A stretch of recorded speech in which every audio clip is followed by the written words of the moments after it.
guys, welcome back to my YouTube channel Ardelia Nazwa. Kali ini aku akan sharing tips bagaimana cara belajar aku supaya dapat skor 700 ke atas di UTBK Subtes Literasi Bahasa Inggris. Kalian penasaran? Langsung aja kita kupas tuntas tips-tipsnya. Sebelumnya aku mau disclaimer dulu kalau cara belajar ini tuh berdasarkan pengalaman aku, jadi cara belajar ini bisa cocok diterapkan ke kalian atau mungkin kurang cocok diterapkan ke kalian. Nah, untuk cara belajar sendiri, di sini aku rangkum menjadi 2 bagian. Yang pertama adalah jadikan bahasa Inggris dekat dengan kehidupan sehari-hari kita. Di tips yang pertama ini, aku bagi lagi menjadi 3 bagian. Yang pertama adalah find your motivation. Mungkin beberapa dari kalian itu ada yang merasa subtes bahasa Inggris ini tuh bikin pusing karena terlalu banyak teksnya, atau memang kalian kurang suka dengan mata pelajaran bahasa Inggris. Penting untuk menemukan motivasi kalian dalam belajar bahasa Inggris karena akan nantinya membantu kalian untuk konsisten dalam belajar bahasa Inggris. Nah, motivasi belajar bahasa Inggris itu contohnya adalah pastinya kalian ingin mendapatkan skor SNBT dengan rata-rata skor yang tinggi, atau mungkin kalian punya cita-cita untuk study abroad atau study exchange ke luar negeri. Dengan motivasi kalian seperti itu, pastinya kalian akan lebih semangat untuk belajar bahasa Inggris. Setelah kita mengetahui apa motivasi kita untuk belajar bahasa Inggris, selanjutnya adalah find your best method to learn English. Di sini aku akan perinci lagi menjadi 4 bagian: listening, reading, writing, and speaking. Nah, untuk listening, biasanya aku itu mendengarkan podcast yang ada di YouTube, yaitu channel To Fluency. Selain mendengarkan podcast, kalian juga bisa menonton video-video di YouTube atau video kartun, atau mungkin kalian bisa menonton film yang ada di Netflix dan sebagainya tanpa subtitle. Atau mungkin kalau kalian belum siap nih tanpa subtitle, kalian boleh banget belajar bahasa Inggris dengan subtitle. Selanjutnya adalah reading.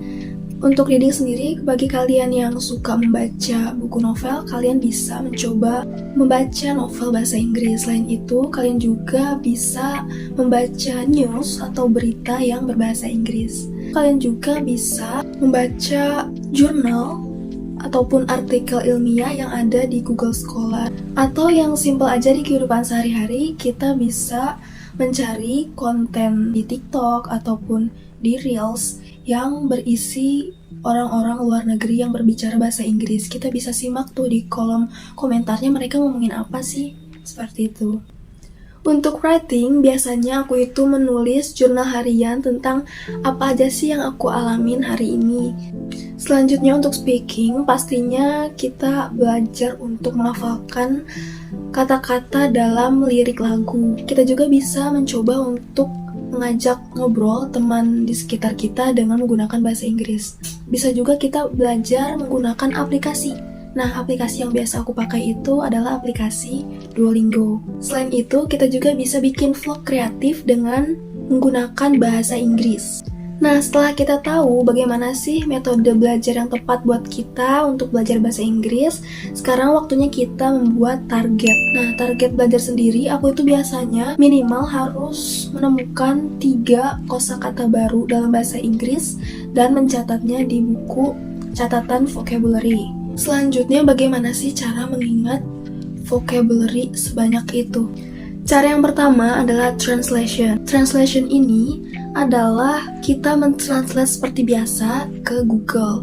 Namun, cara ini memiliki kekurangan, yaitu cara ini tuh lebih ke short term memory. Jadi kita lebih gampang lupa gitu dengan cara ini. Yang kedua adalah definition, yaitu ketika kita menemukan kosakata baru, kita mencoba mencari definition atau meaning dari setiap kata itu. Kita juga bisa menemukan definisi vocab tersebut dengan melihat dari histori bagaimana kata itu pertama kali muncul. Namun cara ini juga masih belum cocok di aku karena memang makan waktu ya. Cara selanjutnya adalah native lesson. Native lesson itu bisa dilakukan dengan cara mengaitkan vocabulary yang baru kita temukan dengan sesuatu hal. Di sini aku akan kasih contoh. Contohnya adalah kata evergreen. Evergreen itu kan artinya adalah last forever atau timeless ya. Kita bisa mengaitkan arti dari evergreen tersebut kepada sebuah pohon yang selalu berdaun hijau sepanjang tahun. Atau kalian juga bisa secara random gitu, misalkan aku nemu kata enchanted di judul dan lirik lagu Taylor Swift. Nah, pasti tuh bakal lebih mudah ngingetnya daripada kita belajar vocab satu persatu. Selanjutnya adalah discover. Sebenarnya cara ini tuh masih berkaitan dengan cara sebelumnya, mengaitkan atau networking. Nah, discover ini artinya adalah bagaimana cara kalian menemukan vocab tersebut. Seperti itu. Selanjutnya, setelah kita menjadikan bahasa Inggris dekat dengan kehidupan kita sehari-hari, tentunya kita harus sering latihan soal dan juga try out. Nah, aku saranin kalian itu coba simulasi SNBT 2024 yang ada di website ini. Karena tipe soalnya mirip banget sama tipe soal SNBT 2023. Nah, dalam menghadapi soal literasi bahasa Inggris itu, yang pertama kali aku lakuin adalah membaca soalnya. Yang kedua adalah aku melakukan skimming text atau membaca cepat teks yang ada. Aku lebih suka membaca teks yang ada karena dengan membaca teks yang ada itu setidaknya aku mengerti konteks dalam teks ini tuh apa sih, apa yang dibicarakan. Gak harus mengerti setiap kata yang ada di teks itu, tetapi setidaknya aku tahu konteks dari teks itu dan ide pokok dari setiap paragraf yang ada. Setelah aku membaca dengan skimming, aku akan membaca ulang soalnya. Selanjutnya aku akan membaca jawaban yang ada di opsi, apakah ada yang sesuai. Dan yang terakhir, aku akan mencari jawabannya di teks yang sudah aku baca. Selanjutnya aku akan memberi tips kalau menemukan soal, menentukan informasi spesifik. Nah, kalau ketemu soal ini, seperti yang udah aku jelaskan sebelumnya, aku akan membaca teksnya dari awal sampai akhir terlebih dahulu, kemudian aku membaca soalnya. Nah, di soal ini biasanya tuh ada kata kunci dari soal. Nah, setelah kita menentukan kata kunci dari soal itu, kita cari kata kunci tersebut di dalam teks, atau dengan kata lain, kata yang sering disebut di dalam paragraf. Setelah menemukan kata kunci di dalam teks tersebut atau di dalam gagasan yang ada, barulah kita menyesuaikan jawabannya dengan opsi yang ada.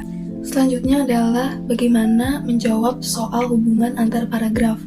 Nah, cara yang pertama dilakukan adalah pastinya membaca soal terlebih dahulu. Yang kedua, kita harus mengetahui ide pokok dari paragraf yang ditanyakan. Yang ketiga, kita harus mengetahui kira-kira hubungannya apa sih dari kedua paragraf ini, apakah sebab akibat atau perincian dan lain-lain.